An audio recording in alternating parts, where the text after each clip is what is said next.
Let's get loud. Let's get loud. Turn the music up, let's do it. Come on, people, let's get loud. Let's get loud. Latinos. Born in the USA. Let's get loud. Born in the USA. Let's get loud. How will history regard people like Liz Cheney and Adam Kinzinger? Trump's not a conservative, he's an authoritarian narcissist. They basically called him out for that. All of his tendencies are, basically where narcissism takes him, which is whatever makes him popular, or makes him feel good at any given moment. And he doesn't think in classical liberal conservative terms, he thinks in an authoritarian way. And he's been able to get a big chunk of the Republican base to follow him because he's the culture warrior. And so I think Adam and Liz stepped out of the flow and called it out and, paid for it with their careers. But I think, again, back to my earlier point, I don't think you can be really very good at these jobs unless you're willing to lose these jobs. And there has to be some line, some principle that is so important to you that you're just not going to cross, so that when you're brushing your teeth in the morning, you look at yourself in the mirror, you like what you see. I think Adam and Liz are brushing their teeth liking what they see. And I think there are a lot of people in Congress, good friends of mine, who would take the vote back if they could. I think there's a lot of people who already regret not getting them out of the way when they could have. Tariffs bring back memories for me. Really bad memories. I grew up in India, a country that had lots of tariffs. The idea was to protect domestic industry from unfair competition. Sounds familiar? It did nothing like that. It produced stagnation and poverty and lots of corruption. Because with tariffs come carve-outs and exemptions, and every business has to go petitioning and begging the government to give them these waivers. And that's what happened in India. I came here and I thought, oh my goodness, thank goodness. Here, businesses don't care who's in the White House. They just make great products and they sell them to customers. And that was true until now. Now you watch the orgy of corruption. It's already begun. Waivers from the 145% tariffs. It is in the nature of this kind of system that you're going to have corruption. So the U.S. is going from the leading example of the free market to the leading example of crony capitalism. Us that he'd give Elon full access to the federal government, pull it to the side and get all up in it. And unlike his wedding vows, this is a promise he kept. Elon Musk's sweeping push to make over the federal government, sparking Democratic panic and warnings of a constitutional crisis. Now we have learned that his team has gained access to something extraordinarily sensitive, the system that the Treasury Department uses to disperse almost every check and expenditure of any kind made by the U.S. government. That is a vast database with millions of Americans' personal information on it.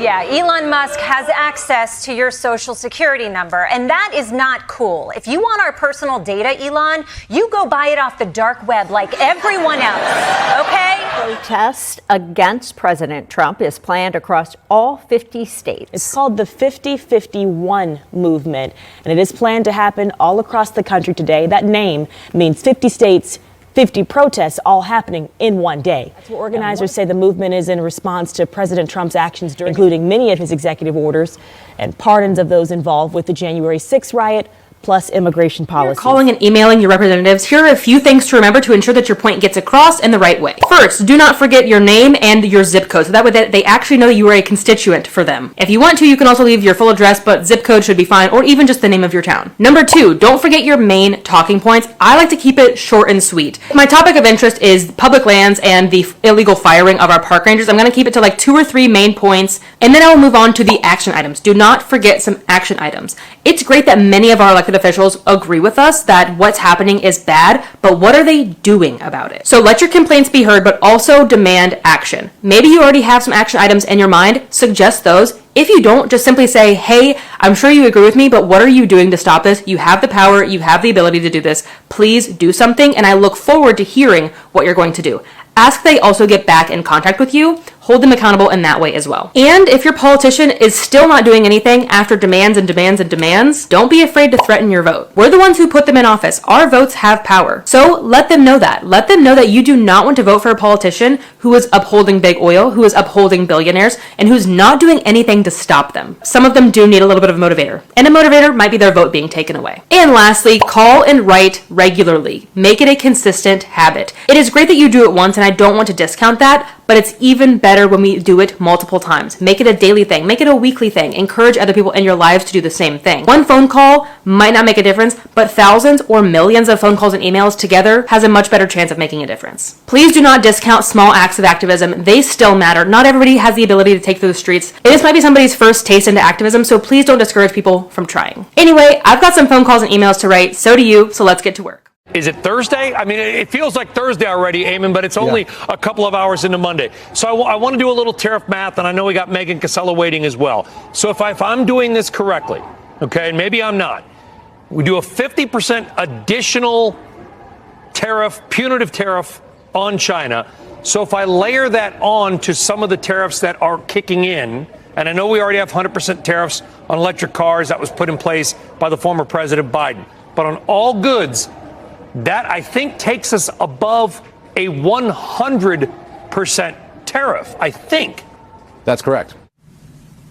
That was CNBC's never-before-frazzled Brian Sullivan, who did an heroic job of trying to keep up with one of the craziest days in Wall Street history today, including the false rumor that jolted the stock market this morning.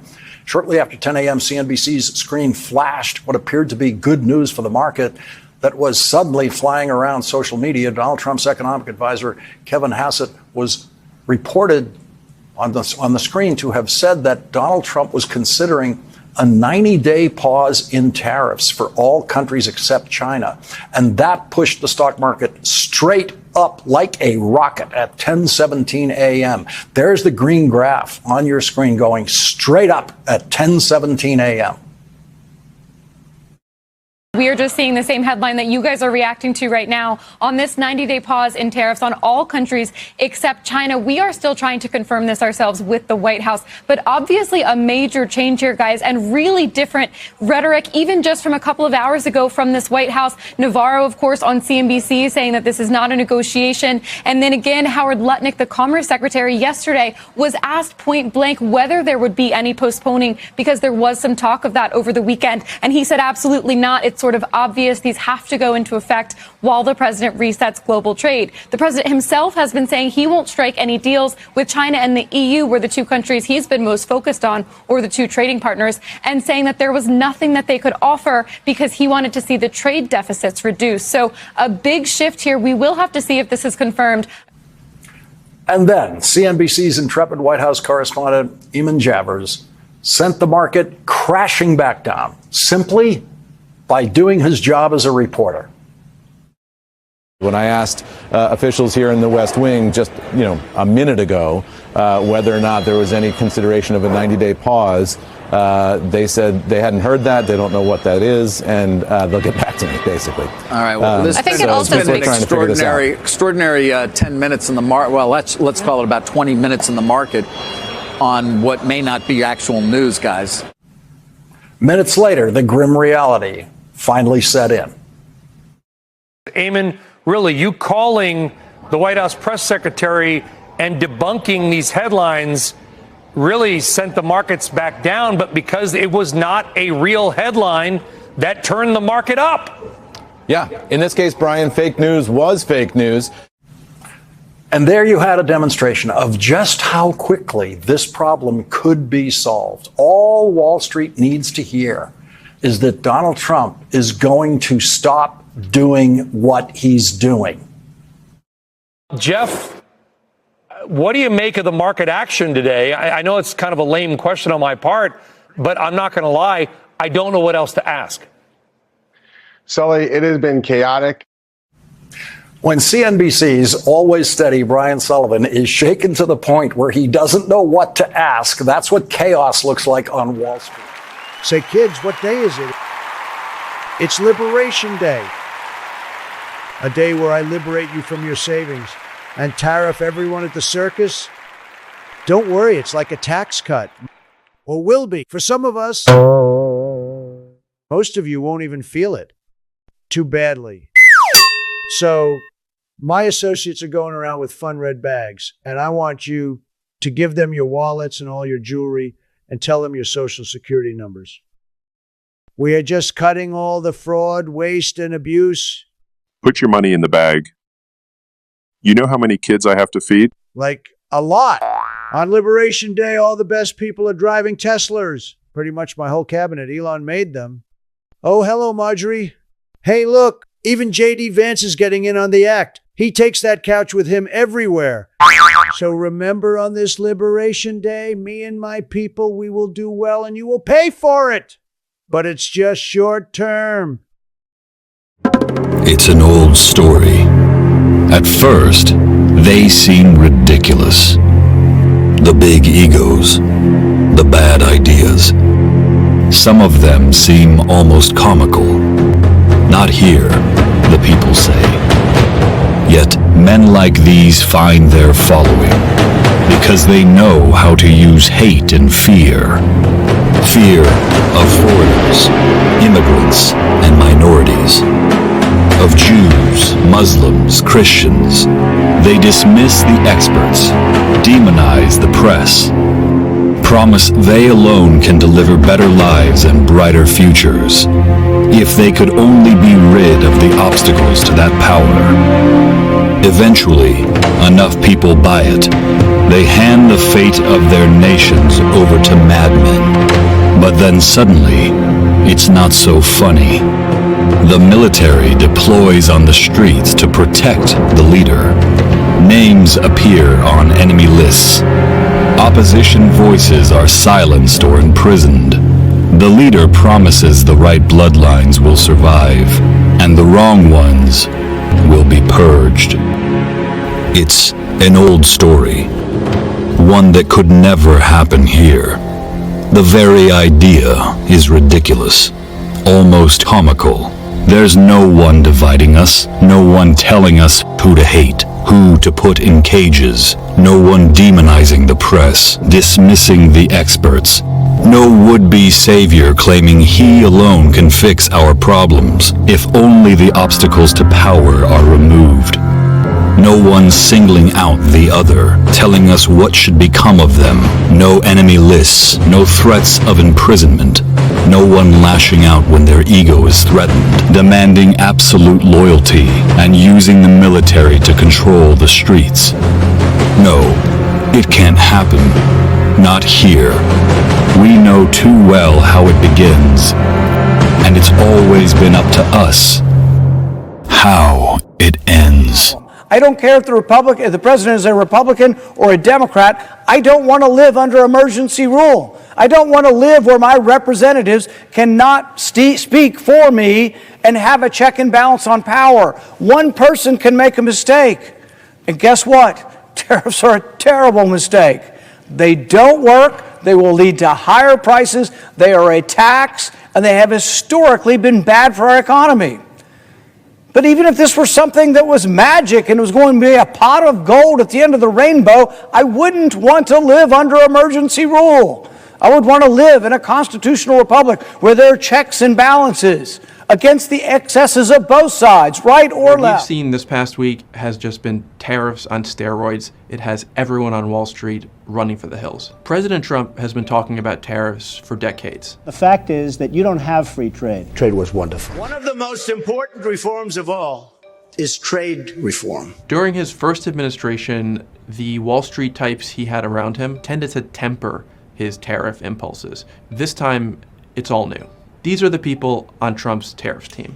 The most colorful character here is Peter Navarro. He's even got an alter ego. It's an anagram of his last name, and he would quote this fictitious character in his own books. If there's one thing you should know about Mr. Navarro, it's that this time last year, he was in prison. DefendPeter.com and contribute to my legal defense fund. He was one of the people who was trying to come up with legal plans to help Donald Trump overturn the results of the 2020 election. The same day he was released from prison, He flew to Milwaukee and spoke at the Republican National Convention. I went to prison so you won't have to. Navarro is the center of a lot of tension in Trump's circle. Just this week, Elon Musk, who's not exactly known as a Trump critic, called Peter Navarro dumber than a sack of bricks. Navarro was a figure in the first Trump administration, and he was probably the biggest protectionist advisor to the president. He is a former professor, and he believes that other countries are out to get the United States economically.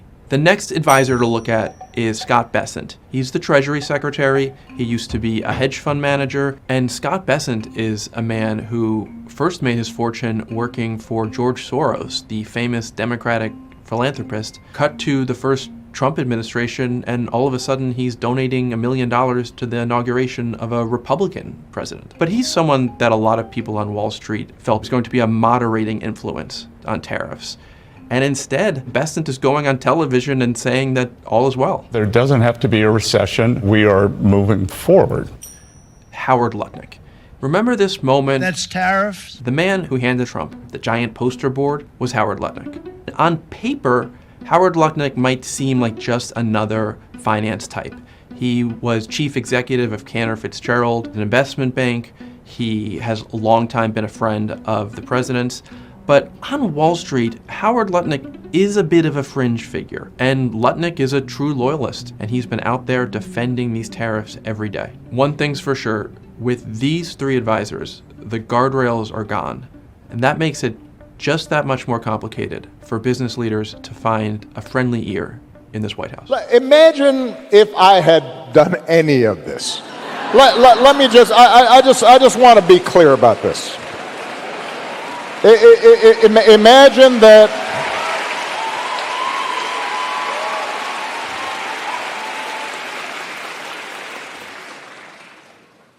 imagine if I had pulled Fox News' credentials from the White House press corps. You're laughing, but no, this is what's happening. The point is that he's also following the playbook of dictators. This is exactly what we have seen from Putin. This is what we've seen from Erdogan in Turkey. This is what we see in Hungary from Viktor Orban. All of these attacks on individual freedom to speak out without worry that they're going to be people who will be masked or in suits coming up and basically whisking you off to detention. And also universities, and also law firms and attacks on lawyers. We see this. This is what every authoritarian, totalitarian dictatorship has done, going right back to Hitler and Mussolini and Stalin.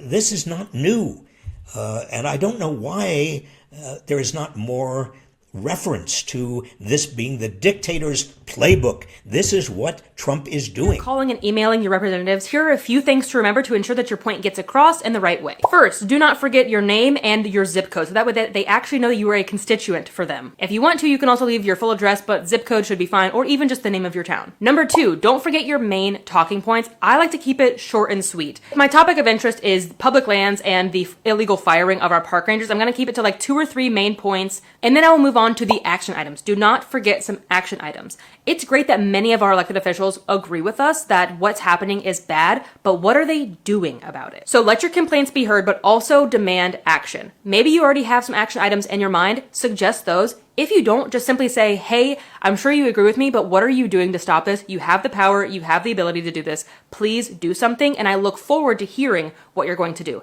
Ask they also get back in contact with you. Hold them accountable in that way as well. And if your politician is still not doing anything after demands and demands and demands, don't be afraid to threaten your vote. We're the ones who put them in office. Our votes have power. So let them know that. Let them know that you do not want to vote for a politician who is upholding big oil, who is upholding billionaires, and who's not doing anything to stop them. Some of them do need a little bit of a motivator, and a motivator might be their vote being taken away. And lastly, call and write regularly. Make it a consistent habit. It is great that you do it once, and I don't want to discount that, but it's even better better when we do it multiple times. Make it a daily thing. Make it a weekly thing. Encourage other people in your lives to do the same thing. One phone call might not make a difference, but thousands or millions of phone calls and emails together has a much better chance of making a difference. Please do not discount small acts of activism. They still matter. Not everybody has the ability to take to the streets. And this might be somebody's first taste into activism, so please don't discourage people from trying. Anyway, I've got some phone calls and emails to write, so do you, so let's get to work. I'm joined now by Washington, D.C.'s hottest new power couple, and I couldn't be more nauseous. Thanks so much for joining me, President Donald Jessica Trump. Melania? Sir, your first few weeks back have been chaotic AF, and many Americans are already concerned. Nobody in history has ever gotten more bad publicity than me. Well, let's not bring Blake Lively into this, please. You have been abusing executive power, making enemies of our allies. Grocery prices are through the roof.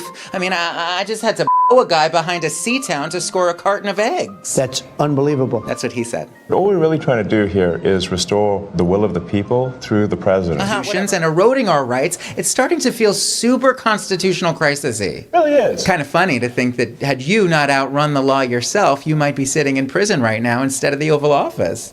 Cut the shit. The damage that Biden has done to this country, and it's not even Biden, it's the people that circled him in the Oval Office, okay? Nothing has changed about you. It's all the same routine. It's going to be, by the way. You're still the same obnoxious fool from 2016. Makeup you're still not blending. Promises you won't keep. Wrapped in your own self-interest. And the whole DEI thing, that was a Close your mouth. You creep. It's time to cry. Bye-bye, democracy. And watch this guy defy democracy. Would someone stop this clown? Can't I make you understand? You're wearing the wrong shade concealer. He came a lady justice and grabbed her by the tits. He's cracking down on crime, unless it's crime that he commits. There's only retribution. Is a mind from dawn till dusk. Who needs a constitution? He's got Elon Musk. And now they'll try to fry bureaucracy. Dash him outside. He's defied democracy. Just dried up orange cloud. This country was headed down a very bad track. An idiot. Our president's an idiot. For real though, he's a criminal, vindictive, and obscene swindler, handing out his pardons, hiring these hard-ons. There's no low too low for him. This thirsty whore, ignoring sanity. So much for morals and humanity. They'll never catch this clown. Not you. In the meantime, we have 4 years. The beauty is we have 4 years. I hope you're happy, you heartless billionaire. I hope you fix your hair. I hope you're not too mean, and best of luck with buying Greenland. I hope the next 4 years don't suck.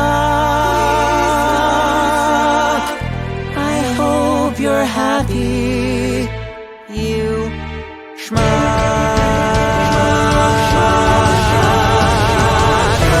So if you care to find me, look for an open bar. It's barely been 2 months, but girl, I'm damn near out of Pinot Noir. And if this lying bozo keeps up this anarchy, we'll all be dead before we make it to year 3. Who knew what good democracy? We let this coin crazy town. And no one in the whole U.S. can save us from this bleach blonde mess, who's batshit cruel, obsessed with walls, with ears of steel and tiny balls, an actual convicted felon dragging us all down to hell, a narcissistic, instigating fascist crook who feeds on hating anyone outside his cult. No porn star, dem, or sane adult is ever gonna stop. This color hair looks cloudy. When we finish the message, we won't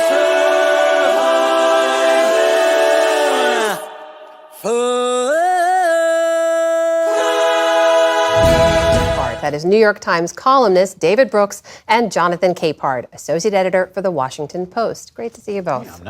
So, roller coaster week for the markets, as you've both seen, driven almost entirely by this on-again, off-again tariffs policy. Jonathan, the White House says this was all the art of the deal, that the countries are now lining up to negotiate separate country-by-country trade deals. Do you see a strategy here, or do you see a president who saw markets plunging on his policies and blinked? No and yes. No, there's no strategy here. None at all. And yes, he saw the markets tanking and blinked, but blinked, I think, primarily because of the bond markets. And you had a segment earlier where you talked all about this, but I think people need to understand and appreciate that while Donald Trump has been able to defy political gravity, this week he learned that he cannot defy economic gravity. And when the bond markets, when folks who usually go to the bond market when the stock market is going bananas and they decide to sell off their bonds, that has enormous implications for the American economy, for bonds being the safe haven for the world. That's not the case anymore. And the idea that he single-handedly is going to wrangle the world to his view on tariffs is, I don't know how else to describe it other than insane. David, what do you make of that? Yeah, I remember, wasn't it James Carville in the Clinton years who said when he died he wanted to be reincarnated as the bond markets because they have all the power?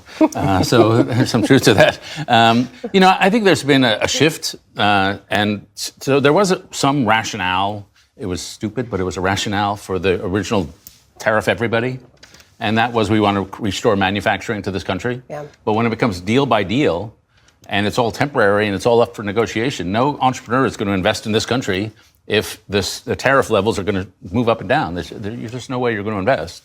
And so that regime was to try to restore manufacturing. This regime is about corruption.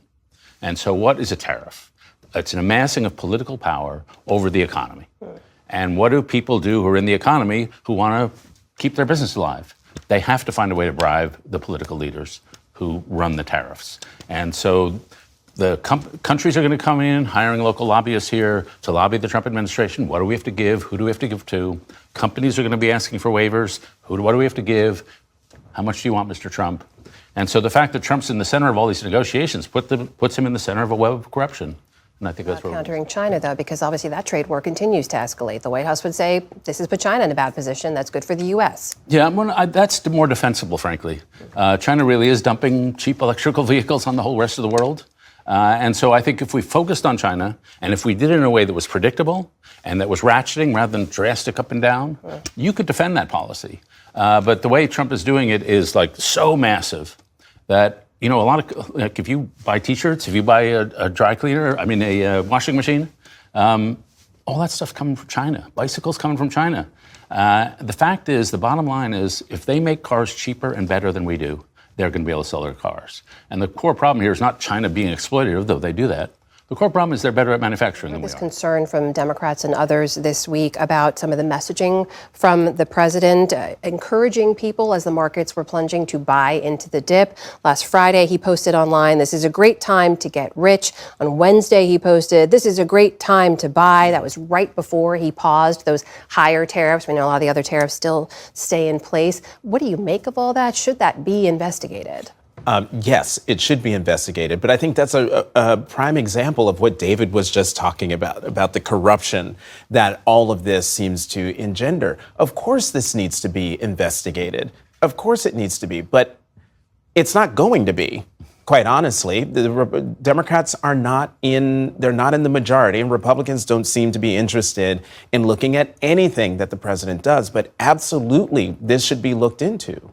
And David, we already saw warning signs. Lisa reported on earlier consumer sentiment dropping. Experts we talked to say American consumers are going to feel this really starting in May or June. How long do you think people will actually give the president and this administration to let this policy run? I was really shocked by how much consumer confidence has dropped. That was quite a plunge. And I think it's a lot of people looking around, like I'm looking around and thinking, well, I can now afford to retire in 2097. I mean, the majority of Americans have money in the stock market through their 401ks or whatever, and it concretely makes a difference. And, you know, I talk to people I talked to an electrician recently, Trump supporter, by the way, who it's wrecking his business. And so a bicycle manufacturer wrecking his business. People who have built their companies over their whole lifetimes, and suddenly they have no supply. Their business no longer makes sense with these tariffs.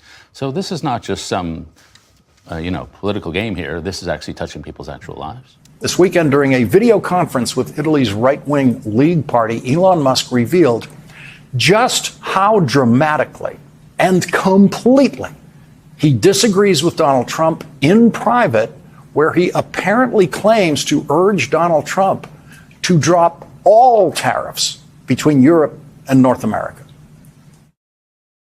I hope it is agreed that both Europe and the United States should move, ideally, in my view, Euro tariff situation, effectively creating a free trade zone between Europe and North America. That would be that's what I hope occurs. And also more freedom of people to move between Europe and North America, if they wish. If they wish to work in Europe or wish to work in America, they should be allowed to do so, in my view. So that has certainly been my advice to the president. That has certainly been my advice to the president. All right, then. In other words, Elon Musk's advice to the president is your tariffs are completely wrong.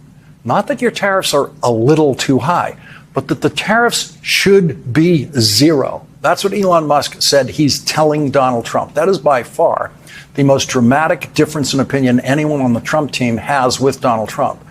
Elon Musk wants zero tariffs, and Donald Trump wants tariffs of more than 100.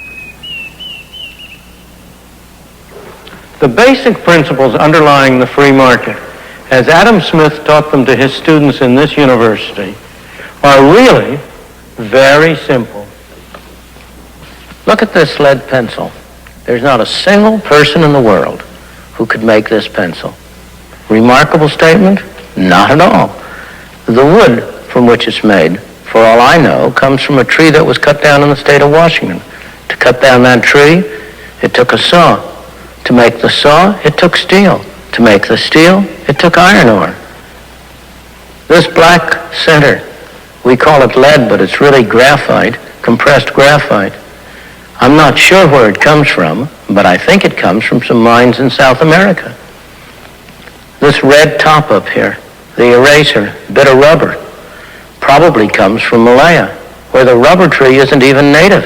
It was imported from South America by some businessmen with the help of the British government. This brass ferrule, I haven't the slightest idea where it came from, or the yellow paint, or the paint that made the black lines, or the glue that holds it together. Literally thousands of people cooperated to make this pencil. People who don't speak the same language, who practice different religions, who might hate one another if they ever met. When you go down to the store and buy this pencil, you are in effect trading a few minutes of your time for a few seconds of the time of all those thousands of people. What brought them together and induced them to cooperate to make this pencil? There was no commissar sending out orders from some central office. It was a magic of the price system, the impersonal operation of prices that brought them together and got them to cooperate to make this pencil so that you could have it for a trifling sum. That is why the operation of the free market is so essential, not only to promote productive efficiency, but even more, to foster harmony and peace among the peoples of the world. Far from the eyes of mankind, deep in the Southern Ocean, lies a land of ice and fire. Heard Island and McDonald Islands. Here, towering glaciers meet restless volcanoes. And in this harsh, untamed wilderness, a colony of emperor penguins has endured for centuries, thriving against all odds. But today, these noble birds face an unforeseen challenge.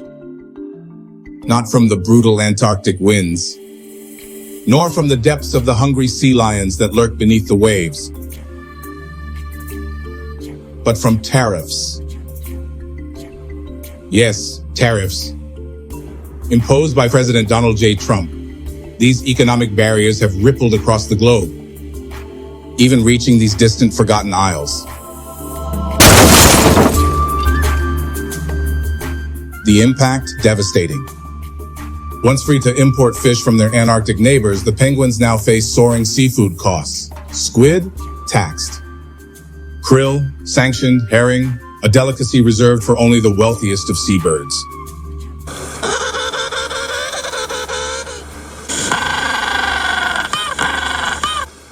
Perhaps one day, a leader will rise, one who understands that even penguins deserve a fair trade deal. But until that day, the emperor penguins of Heard Island and McDonald Islands must try to convey to President Trump that the island is not what he thinks it is.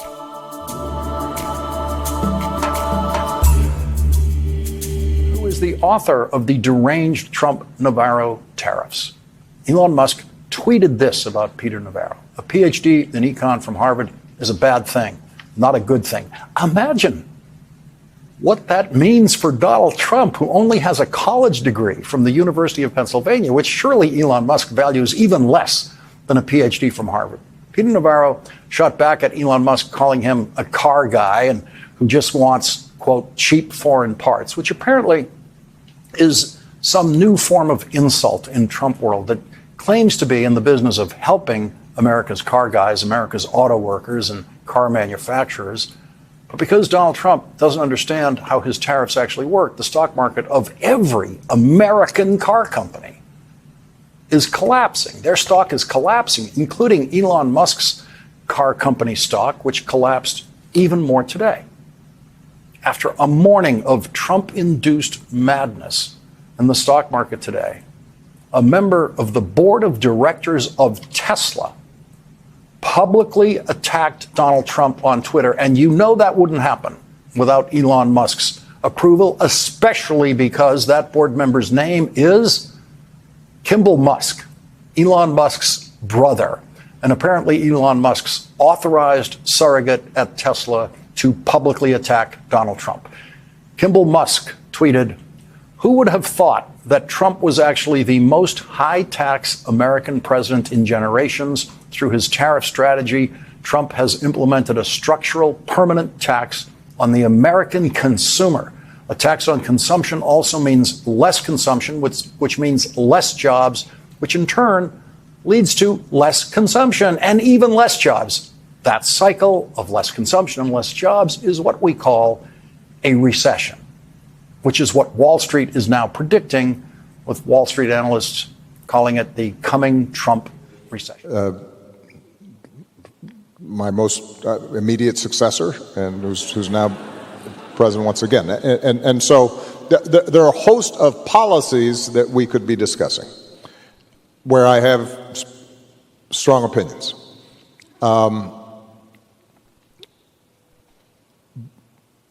But at least for most of my lifetime, let's say the post-World War II era, there was a broad consensus between Democrats, Republicans, conservatives, liberals around a certain set of rules where we settle our differences. Right? That there are some bonds that transcend party or region, or ideology. That there was a creed that we all stuck to. And that basic notion of American democracy, as embodied in our Constitution and our Bill of Rights, said all of us count, all of us have dignity, all of us have worth, that we're going to set up a system in which there's rule of law and separation of powers and an independent judiciary, and there are these freedoms, freedom of worship and freedom of the press, and an assurance that if we go before the law, that there will be an impartial process to make decisions. And we all stuck to that, more or less. It doesn't mean there weren't corrupt politicians. It didn't mean that there wasn't abuse of power in society itself. Obviously, there were vast differences in terms of access and influence and having a megaphone.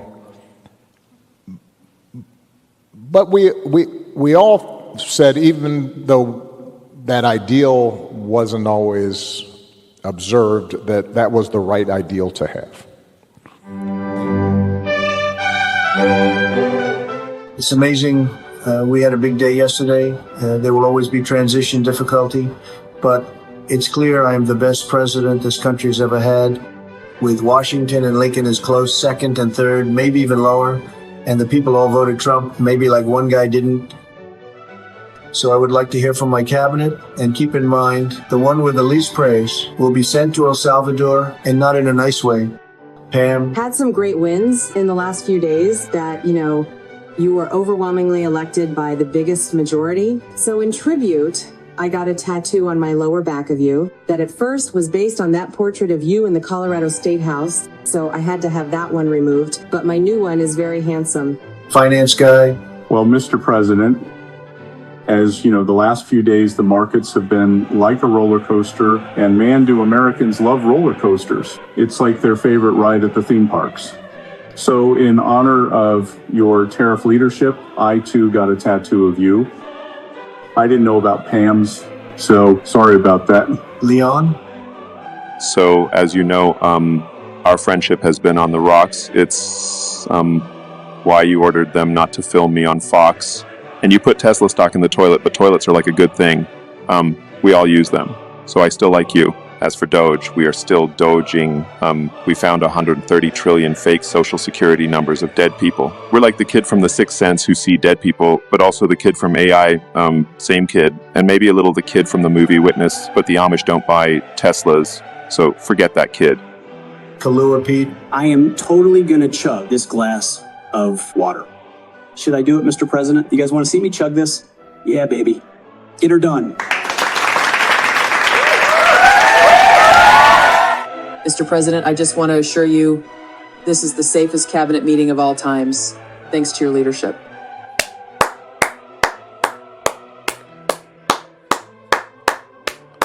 Little Marco? Donald, I am honored and grateful that you have invited me to your daughter's wedding on the day of your daughter's wedding, and I hope that their first child will be a masculine child. I pledge my ever-ending loyalty for your daughter's bridal purse. Donald, I am going to leave you now because I know you are busy.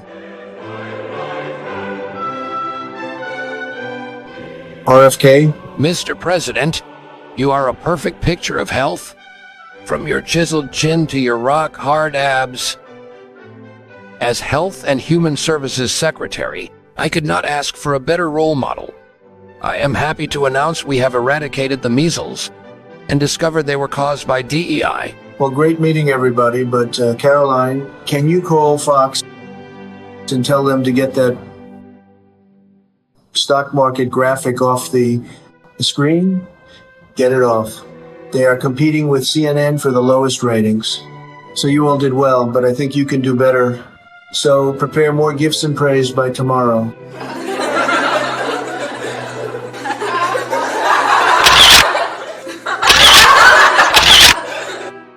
Will hate that sad loser, Mr. Neuberger. Who, me? And so during that period of our history, I think there was a general sense of, well, if I'm a Dixiecrat, Southern Democrat, if I'm a Republican from up north, if I'm, this or that, have this or that perspective in terms of being fiscally conservative or socially moderate, we all went to the same club and we all talked about the same things. And then, starting around the 60s and 70s, people crashed the party. And now it's a little harder to agree to disagree without being disagreeable if your sense is, well, that person isn't like me, doesn't look like me, maybe doesn't think exactly the way I think. I'm more prone to feeling attacked or threatened. And so that, I think, changed, it made us a little more tribal in our politics. And then the economy wasn't working for everybody. Now that, in part, had to do with the fact that government wasn't as responsive as it should have been, and inequality grew. And then finally, media. I think one of the most important aspects of our democratic practice is having a well-informed citizenry, which is reliant on a free, objective, effective press. And that started getting attacked. And so you combine all those factors together, and we saw it over the course of decades. But obviously it's gotten a lot worse now. And when I watch some of what's going on now, it does not, look, I don't think what we just witnessed in terms of economic policy and tariffs is going to be good for America, but that's a specific policy. I'm more deeply concerned with a federal government that threatens universities if they don't give up students who are exercising their right to free speech. I am more troubled.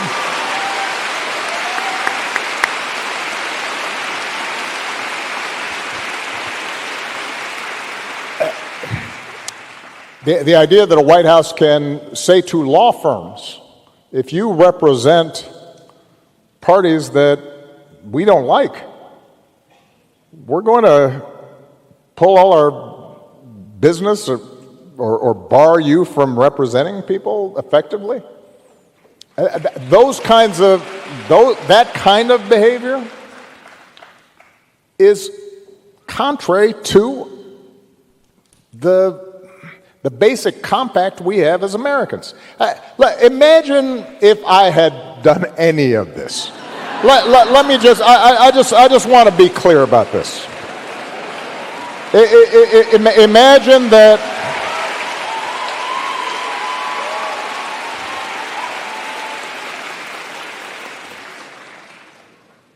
imagine if I had pulled Fox News' credentials from the White House press corps.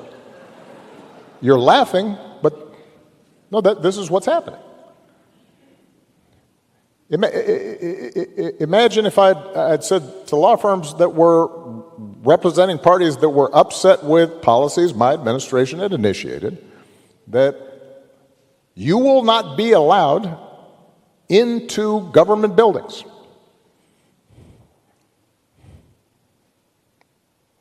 We will punish you economically for dissenting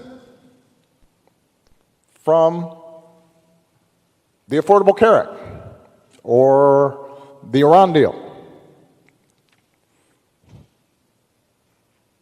We will ferret out students who protest against my policies.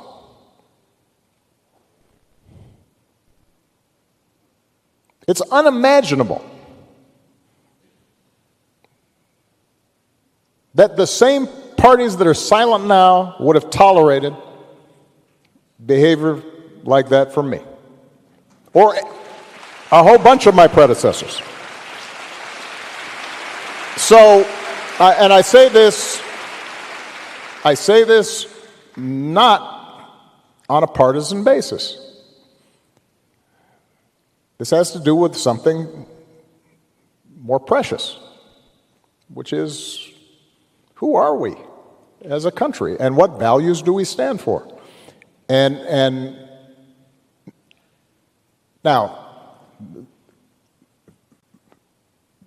this is not just an abstraction, and I think this is one of the challenges that we have. And I saw this even before the last election. I think people tend to think, democracy, rule of law, independent judiciary, freedom of the press, that's all abstract stuff because it's not affecting the price of eggs. Well, you know what? It's about to affect the price of eggs.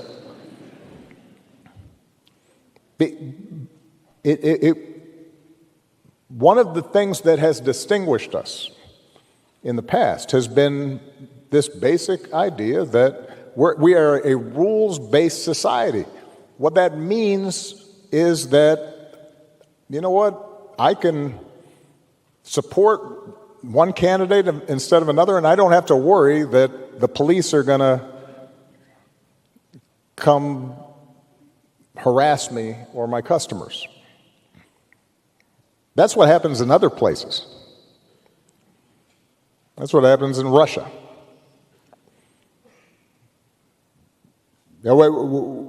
We take for granted the idea that we don't have to pay bribes or hire somebody's cousin in order to get a business permit.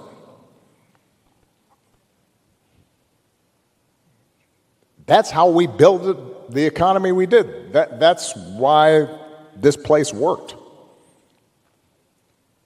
And it has very concrete impacts on all of our lives. So, this is the first time I've been speaking publicly for a while. I've been watching a little bit.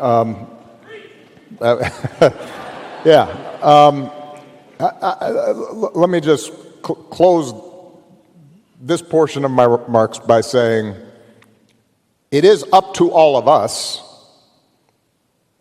to fix this. It's not going to be because somebody comes and saves you.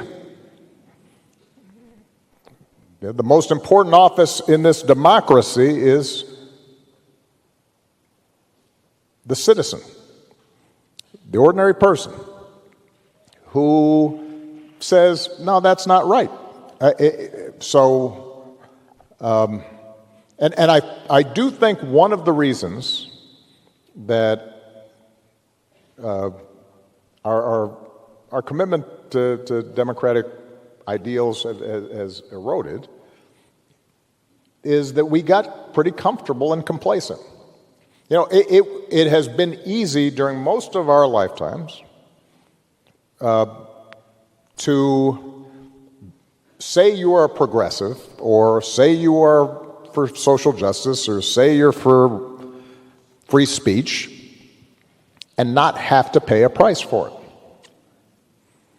And now we're at one of those moments where, you know what, it's not enough just to say you're for something. You may actually have to do something and possibly sacrifice a little bit. So, yeah, if you're a law firm being threatened, you might have to say, okay, we will lose some business because we're going to stand for a principle. If you are a university,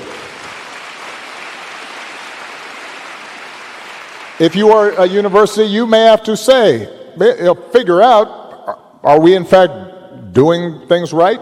Have we in fact violated our own values, our own code, violated the law in some fashion? If not, and you're just being intimidated, well, you should be able to say, well, that's why we got this big endowment. Well, We'll stand up for what we believe in, and then we'll pay our researchers for a while out of that endowment, and we'll give up the extra wing or the fancy gymnasium that we can delay that for a couple of years, because academic freedom might be a little more important.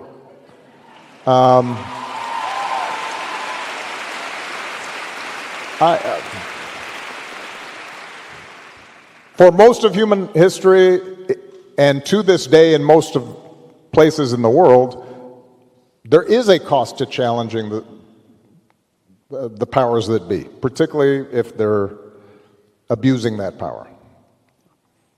And this idea, and I've noticed this among some wealthier folks who, after George Floyd, they were right there, and a bunch of companies were talking about how they cared about diversity and they wanted to do this and they were all for that, and they are mute right now. But what that tells me is it was okay when it was cool and trendy, and when it's not so much. And that, I think, is what we have to, each of us has to examine in our own hearts. Is all right, we say we're for equality. Are we willing to fight for it? Are we going to risk something for it? We say that we're for rule of law. Are we going to stick to that when it's tough, not when it's easy? We believe in freedom of speech. Do we stand up for freedom of speech when the other person talking is saying stuff that infuriates us and is wrong and hurtful? Do we still believe in it?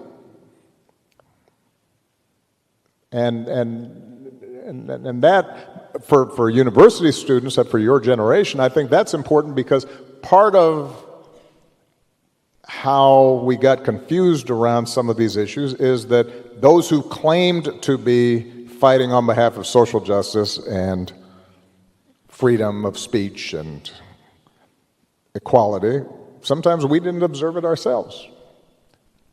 I'm glad to hear that on campus here you focus on what Common Ground Initiative. I have been absolutely clear throughout my presidency, post-presidency, the idea of canceling a speaker who comes to your campus, trying to shout them down and not letting them speak, even if I find their ideas obnoxious, well, not only is that not what universities should be about, that's not what America should be about. You let them speak and then you tell them why they're wrong. That's how you win the argument.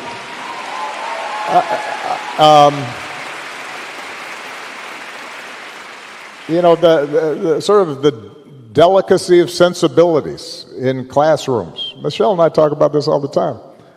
Let me tell you, you will deal with people in the world who don't like you and say mean things about you. You better get used to it. Don't be in the classroom thinking, I can't be triggered, and then you think you get on the job. You will have horrible bosses on occasion, or coworkers who say obnoxious things. And it may turn out that in some cases they're actually good people that just didn't use the right word for something or need to be educated on something. Well, you need to get used to that here. So some of these principles are ones in which it's not just one side or the other that hasn't been true to I think our founding principles. I think in some cases we've all been guilty of it, some more than others, and it's important now for us to refocus our attention on who are we and what we believe. And so, as the 77th day of the second Trump presidency comes to a close, we have arrived at a moment that we knew was coming. At some point it had to come. We have arrived at the Musk versus Trump moment. The world has been wondering how long the bromance could last between the two most volatile and publicly irrational men in the world, Elon Musk and Donald Trump. Donald Trump is the only president in history who hired multiple White House chiefs of staff sequentially, only to end up calling each of them an idiot before and after he fired them. Donald Trump's first Secretary of State called Donald Trump an effing moron. It was documented, well documented by Bob Woodward and others. Said that after Donald Trump left a meeting. And not long after that, Trump's first Secretary of State, Rex Tillerson, was publicly being attacked by Donald Trump after Donald Trump fired him. The publicly much anticipated breakup of Donald Trump and Elon Musk seems to center on the question of when would Donald Trump turn on Elon Musk? That's what everyone was speculating about, because Donald Trump has turned on virtually everyone who's worked for him in the White House. But Elon Musk is the richest person in the world, and there is no one Donald Trump wants to keep in his life more than the richest person in the world, which is why Donald Trump was willing to suffer the public humiliation of Elon Musk publicly taking over a discussion in the Oval Office about Elon Musk's governing policies that left the actual president of the United States having about the same amount to say as Elon Musk's 4-year-old son. We know Donald Trump doesn't ever want to turn against Elon Musk because he never wants to lose access to Elon Musk's money and the fear that that money creates, especially in the Republican Party. As long as Donald Trump has Elon Musk at his side, he can threaten any member of any Republican member of Congress with an Elon Musk financed campaign against that Republican in the next Republican primary election. And so it has always made more sense that when the break comes, it would be Elon Musk dumping Donald Trump. And now Elon Musk is indeed dumping on Donald Trump, calling Donald Trump's tariffs stupid. So far, Elon Musk is using surrogates to attack Donald Trump, while Elon Musk directly attacks Trump surrogates. Elon Musk showed no gratitude to Joe Biden, while Elon Musk's wealth skyrocketed every day of the Biden presidency. But he's already apparently distressed at losing more money under the Trump presidency than any other person in the world. Tonight, Elon Musk is especially Wall Street TV. The always careful and precise Andrew Ross Sorkin began the day on CNBC wondering about the possibility of Trump administration officials, including obviously Donald Trump himself, engaging in insider trading with the knowledge of, before it happened, of just how bad the Trump tariffs were going to be. Given what the government's been doing and this administration's been doing, it would not shock me, and I hate to speculate, if we were to find out that a whole bunch of people who work in Washington as our elected leaders, one way or the other, ultimately sold stocks last week, or potentially worse than that, shorted the market. Dan Ives, who has been a champion of Tesla stock for years, said on CNBC this morning that Elon Musk has personally delivered, quote, permanent brand destruction to Tesla, and that the Trump tariffs are the worst thing that could happen to the American tech industry, which is so dependent on imported components. The sad thing, as someone that's such a supporter of U.S. tech for decades, is that what this has essentially done is cut U.S. tech at the knees. It would be like in a baseball game, me coming dugout for the game, like, okay, you're not going to have a catcher. You're not going to have a shortstop and no left fielder. Good luck. You should have a great game. But 3 years from now, I'll get you a catcher or a shortstop. That's the problem. Right. Dan Ives says that if iPhones have to be made in the United States, they will cost at least $3,000. And the Wall Street Journal tonight points out that the cost of all cars will increase, including cars that are built in the United States. The lowest priced cars will increase by $2,500 to $4,500, and higher-priced cars like Chevrolet Suburbans and Cadillac Escalades will go up $10,000 to $12,000, the Wall Street Journal reports. Used car prices will also climb as demand increases among consumers who don't want to pay higher prices for new cars. The Journal points out that Donald Trump's tariffs on steel and aluminum will make the production of cars in the United States more expensive and increase prices of American-made cars, but that new car dealers like General Motors and Ford have more than one way of passing on the tariff increases. Instead of building in tariff increases into the listed price of the car, for example, they might simply increase the interest rates on car loans that those companies offer to cover the tariff price increases in a more disguised way. This weekend, in a social media post, Donald Trump said, "This is an economic revolution and we will win. Hang tough. It won't be easy." Remember all those times on the campaign trail when Donald Trump talked about how easy it would be to impose tariffs that other countries would have to pay? He was lying every time he said that. And now that most Americans, including most Trump supporters, finally understand that they will be paying Donald Trump's tariffs, only now does Donald Trump tell Americans it won't be easy. Elon Musk knows it won't be easy. How much more pain can Elon Musk take? How many more billions is Elon Musk willing to lose before he does something more than just telling Donald Trump privately that zero tariffs are the way to go? How much longer can Donald Trump resist the advice of the richest person in the world to stop trying to destroy the world economically? CNBC repeatedly said today that Peter Navarro won, meaning that if there were any arguments inside the Trump administration about how wild and crazy the tariff should be, Peter Navarro won those arguments. But if Elon Musk publicly dumps Donald Trump, or if Donald Trump publicly dumps Elon Musk, every feeling, every beat can be so very sweet, you gotta taste it. Let's get loud, let's get loud. Turn the music up, let's do it. Come on people, let's get loud. Let's get loud.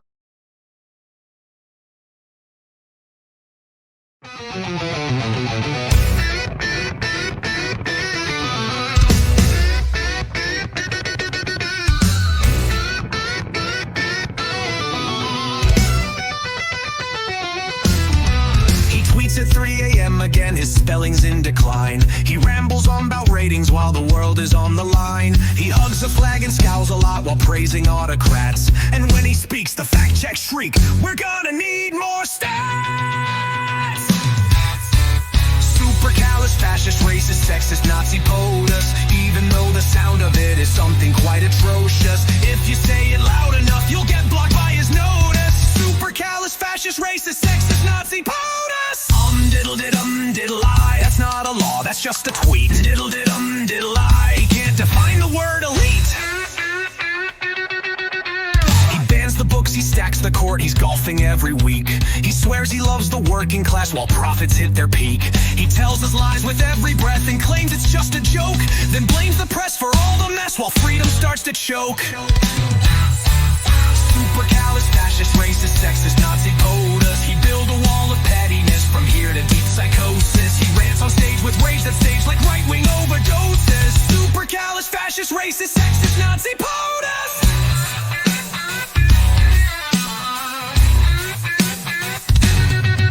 No, if Orwell wrote a sequel, he'd have nailed this guy.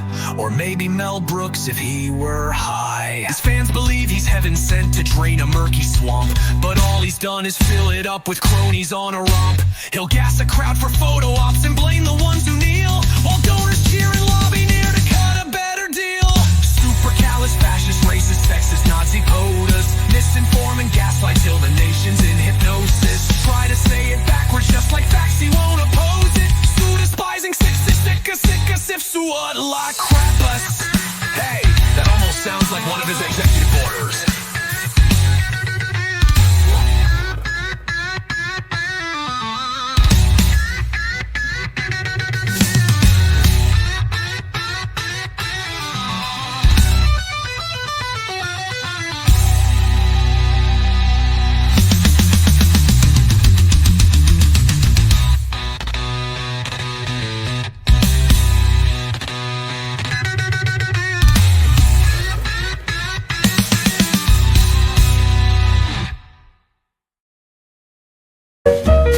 Ah, yes, democracy, an old-fashioned word like groceries.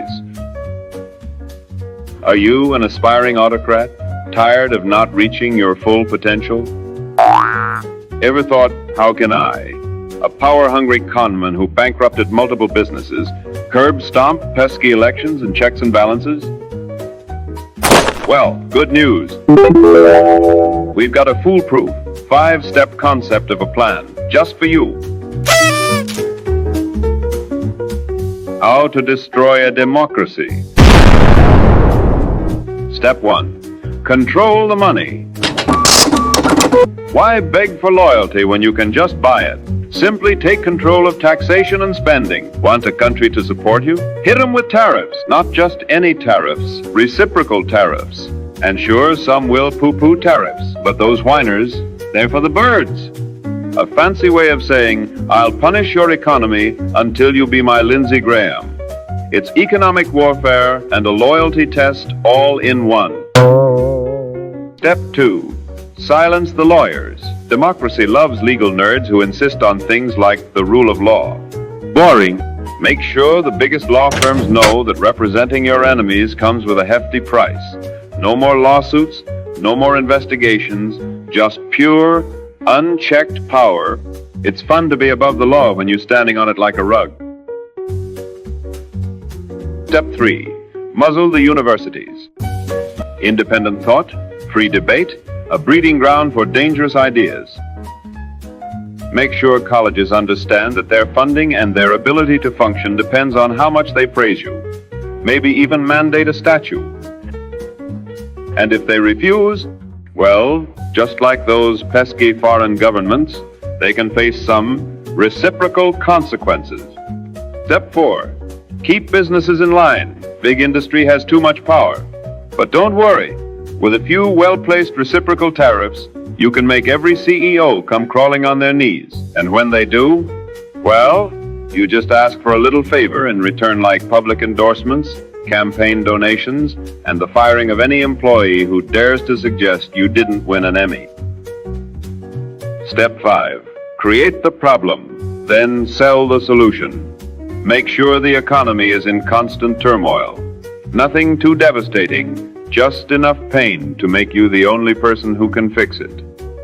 Then swoop in like a hero when you fix the very problem you created. Before long, people will be begging you to stay in power forever. And there you have it. 5 easy steps to dismantling a democracy and securing yourself a lifetime of unchecked power. So get out there and start crushing dissent. Just remember, if anyone calls you a dictator, laugh, say, no, you're the dictator, and then tariff them into oblivion. Live your life, live it all the way, and don't you waste it. Every feeling, every beat can be so very sweet, you gotta taste it. Let's get loud, let's get loud. Turn the music up, let's do it. Come on, people, let's get loud. Turn the music up, let's do it. Come on, people, let's get loud. Let's get loud. Let's get loud. Ladies, let's get loud. 'Cause I'm gonna get my life. Let's get loud. Ain't nobody gotta tell you what you got.